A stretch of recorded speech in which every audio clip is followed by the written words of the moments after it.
ውክልና የሰጠን ሰው ቢሞት በዛ ውክልና መስራት እንችላለን ወይ? እንዴት አደራችሁ? ጠበቃና የህግ አማካሪ ሲናን ግርማ ነኝ።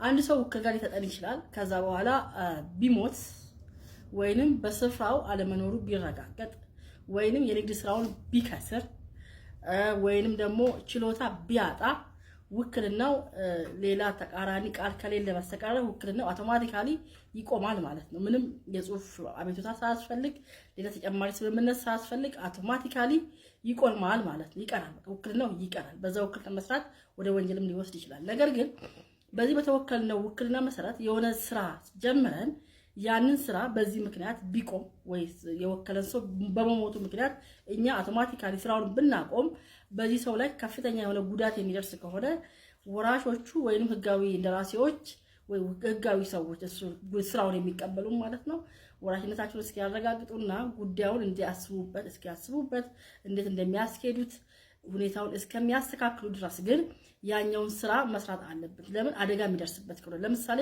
የፍርድ ቤት ጉዳይ ከሆነ አሁን በውክልና ጠበቆች ጉዳይ እንይዛለን። ያ የወከለን ሰው ቢሞት ያንን የፍርድ ቤት ጉዳይ ብናቆም ጉዳዩ ስለሚበላሽ ወራሾቹ መተው ጉዳዩን እስኪቀበሉን ወይ ውክልና እስኪሰጡን ድረስ ያኛውን የፍርድ ቤት ጉዳይ እንቀጥልላቸዋለን ማለት ነው። በተረፈ ግን በሞተ ሰው ውክልና መስራት አይቻልም። በከሰረ ሰውም አይቻልም። ችሎታ ባጣ ሰውም አይቻልም። ሌላው ደግሞ በስፍራው በሌለ ሰውም አይቻልም። ተቃራኒ ቃል ከሌለ በስተቀር ማለት ነው። አንቀጹ ኮሜንት ተቀምጧል። አመሰግናለሁ።